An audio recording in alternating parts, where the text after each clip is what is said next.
Hola chiques, bienvenidos a la clase del 27 de mayo. Hoy vamos a estar haciendo la segunda parte del trabajo integrador de enteros. Vamos a estar abordando la parte de valor absoluto, potenciación y radicación. Va a ser un TP un poquito más cortito respecto a la parte 1, que sí es bastante más larga. Solamente van a ser 4 actividades donde vamos a trabajar cosas similares a las que estuvimos trabajando cuando desarrollamos valor absoluto, potenciación y radicación. Entonces, la primera actividad, que consta de 2 partes, va a ser, usando la información gráfica de la recta numérica que está acá, completar con menor, mayor o igual a estos incisos de acá. Fíjense que en todos los casos aparece el símbolo de valor absoluto, es decir, no estamos comparando el valor A con respecto al valor B, sino que estamos comparando el valor absoluto de A con respecto al valor absoluto de B. Para esto, y por si acaso, recuerden que el valor absoluto de un número positivo, por ejemplo este de acá, es ese mismo número, porque es la distancia de ese número al 0, entonces la distancia del 3 al 0 sigue siendo 3, y el valor absoluto de un número que es negativo podemos pensarlo simplemente como sacarle el menos, y efectivamente, bueno, se lo estoy poniendo de nuevo, efectivamente es hacer eso porque es la distancia desde el menos 14 hasta el 0. Y como la distancia es algo que es positivo siempre, no existe pensar en menos 2 kilómetros o en menos 2 cuadras, hablamos de distancia en términos positivos, entonces la distancia del menos 14 al 0 también es 14. Entonces recuerden esto a la hora de pensar cómo completar con menor, mayor o igual. Algo muy similar hay en el inciso B, solamente que nos pregunta si es posible completar las siguientes expresiones con menor, mayor o igual, usando la información gráfica. Entonces, fijémonos que la gran diferencia que encontramos acá es, primero, que están cambiados de orden, las letras ya no están más en donde estaban en el inciso anterior, y fijémonos además que no aparece el 0, es decir, no nos dicen dónde es que está el 0. Efectivamente podría estar en la mitad del dibujo, pero también podría estar acá o podría estar en cualquier otro lugar de la recta numérica que nosotros no veamos. Entonces hay que explicar si se puede completar con menor, mayor o igual, explicando, bueno, por qué es en cada uno, y de no poderse explicar por qué es que no se puede. Esto, la idea es, de nuevo, que pensemos cuál es la diferencia entre esta recta numérica que teníamos acá y esta recta numérica que tenemos ahora. ¿Cuál es este cambio que produce tener acá el 0, que nos digan dónde está el 0, o en este caso que no nos dicen dónde está el 0? Después, la actividad 2 es una actividad de verdadero o falso, bastante similar a actividades que ya estuvimos haciendo. Como siempre, lo más importante es la justificación de cada uno de los enunciados. Entonces, bueno, el primer enunciado nos dice: las siguientes cuentas dan el mismo resultado sin importar el valor de A, que es un número entero.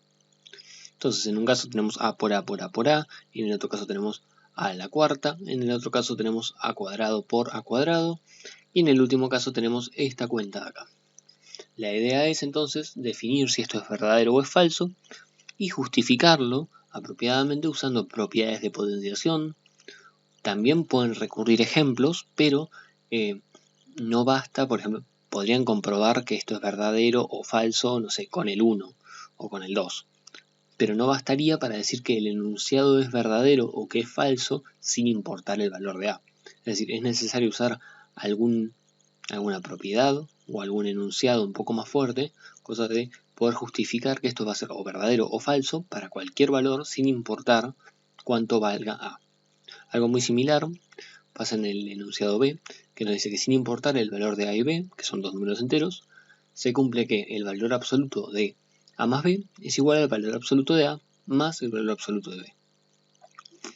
Entonces, acá les anoto una sugerencia que recomiendo que lo intenten, al menos para ver si se dan cuenta si es verdadero o falso, que es probar con valores para A y B. Que recordando que como son números enteros pueden ser positivos, puede ser 0 o pueden ser negativos.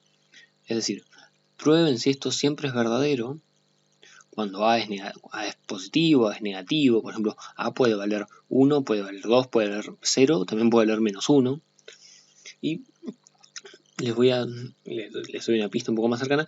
Si nosotros tomáramos el valor de A igual a 1 y el valor de B, y el valor de B igual a 1 también, en ese caso, cuando nosotros hacemos el módulo de, el valor absoluto de 1 más 1, nos queda el valor absoluto de 2, que eso efectivamente es 2. Y por el otro lado, si hacemos 1, valor absoluto de 1 más valor absoluto de 1, esto también nos da 1 más 1, que al final nos termina dando 2. Es decir, en este caso en particular, se cumple. La idea es que ustedes justifiquen si en todos los casos se va a cumplir o si este era justo un caso en el que se cumplía. Lo tercero va a ser completar con verdadero y falso esta última oración que dice: la medida del lado de un cuadrado de 8 centímetros de área no es un número entero. Entonces, por si acaso, voy a hacer un dibujito acá respecto a qué es lo que estamos pensando. Estamos pensando entonces en un cuadrado, suponiendo que esto está bien dibujado y es un cuadrado, cuya área, es decir, la superficie, podemos pensarlo como la cantidad de pintura que necesitaríamos para poder pintarlo. Esto es de 8 centímetros cuadrados. Y lo que nos preguntan es que el lado, este lado, que lo voy a llamar L, no es un número entero. Entonces hay que justificar de alguna forma si este lado efectivamente es o no es un número entero. Después, la actividad 3 nos pide resolver cálculos combinados utilizando y nombrando, que esta es la parte más fundamental, nombrar cuáles son las propiedades usadas, propiedades de potenciación y radicación. Entonces, tenemos dos cuentas similares a las que aparecieron en el práctico de potenciación, en donde la idea es resolver esto siempre, de nuevo, nombrando cuáles son las propiedades usadas en cada uno de los casos. Por ejemplo, si nosotros quisiéramos resolver 6 a la 3 dividido 2 a la 3, quizás lo más sencillo para resolver esto sea usar la propiedad que nosotros sabemos, que cuando tenemos un número dividido otro y está elevado a una potencia, es lo mismo que cada uno de esos números elevado a esa potencia divididos entre sí. Es decir, que la potencia es distributiva respecto de la división. Usando esta propiedad de este lado para allá, lo que obtenemos es que esto es lo mismo que 6 dividido 2 y después todo elevado a la 3. Entonces, esto 6 dividido 2 es 3, entonces nos queda 3 a la 3, que esto si hacemos 3 por 3 por 3, nos damos cuenta que es 27. Entonces, lo que yo digo cuando digo nombrar las propiedades de potenciación es justamente a la hora de hacer este paso, pueden poner un asterisco o poner qué propiedad están usando y dar cuenta de cuál es la propiedad que se está aplicando para poder pasar de un lado de la igualdad al otro lado. El último punto, la actividad 4, es el mismo problema que ya apareció en uno de los prácticos anteriores, que no era obligatorio en su momento y que ahora va a aparecer justamente para que aquellos que ya lo habían resuelto ya tengan algo hecho y aquellos que todavía no lo habían resuelto ahora lo puedan hacer.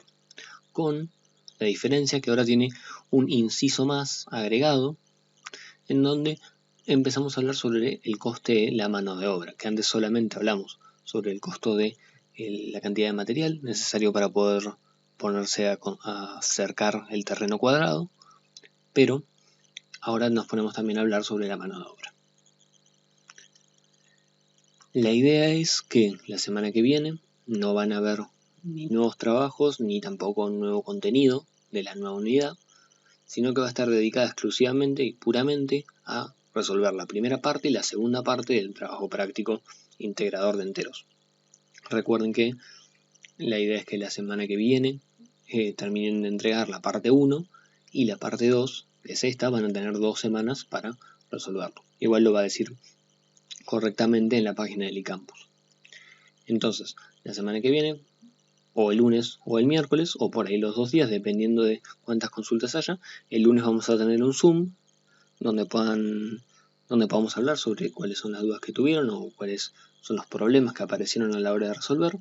Y después el miércoles es posible que si quedaron dudas para resolver tengamos otro Zoom, o si ya no hay más dudas, quizás haya algún mini repaso o algo de introducción al nuevo tema que no tenga ningún tipo de trabajo práctico obligatorio ni nada, solamente para seguir con el hilo conductor al siguiente tema. Así que bueno, nada más, cualquier consulta, como les dije la última vez, me pueden mandar un mail al mail que dejo en la descripción del trabajo, o pueden también por el chat del trabajo práctico que ese sí funciona y yo les puedo contestar bastante rápido. Y si no, también pueden dejar dudas asentadas y que después las veamos en el Zoom. Así que bueno, nos vemos el lunes de la semana que viene. Hasta entonces, un saludo a todos.